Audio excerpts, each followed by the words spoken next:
বন্ধুরা, ইতিমধ্যে আমি শ্রীমঙ্গল ঘুরে এসেছি। সেই জন্য আমার ফ্রেন্ড সার্কেল, আমার কলিগ, আমার ছোটো ভাই, বড় ভাই বিভিন্ন জন আমাকে প্রশ্ন করেছে যে শ্রীমঙ্গল কিভাবে যাওয়া যায় এবং সেখানে কি কি দর্শনীয় স্থান আছে এবং থাকার কি উপায়। তো আমি বলব, আপনারা যখন ঢাকা থেকে শ্রীমঙ্গল যাবেন অবশ্যই ট্রেনটাকে প্রিফার করবেন, কারণ ট্রেনের টিকিট মূল্য অনেক কম। তবে অবশ্যই ট্রেনের টিকিটটা 10 দিন আগে কনফার্ম করতে হবে। আর ঢাকা থেকে শ্রীমঙ্গলে ট্রেনে যেতে 4 থেকে 4.5 ঘন্টা সময় লাগে। আর শ্রীমঙ্গল যখন পৌঁছাবেন ওখানে বিভিন্ন রকম রিসোর্ট আছে, ছোট বড় মাঝারি অনেক রকম রিসোর্ট আছে। তবে তার ভিতরে অন্যতম আছে গ্র্যান্ড সুলতান, লেমন গার্ডেন, নভেম এবং টি হ্যাভেন রিসোর্ট।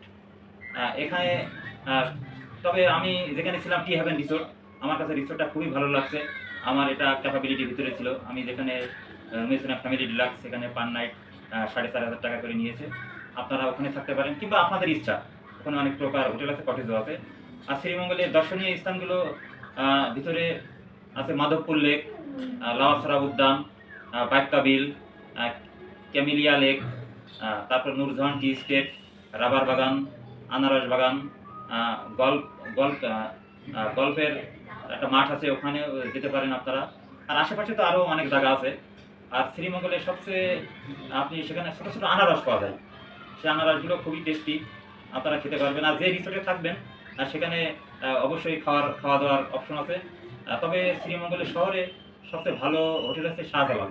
আগে ছিল পানসি, এখন পানসি নাই, এখন শাহজালাল তাদেরই সিস্টেম কনসার্ন। ওখানে সুলভ মূল্যে আপনারা খেতে পারবেন।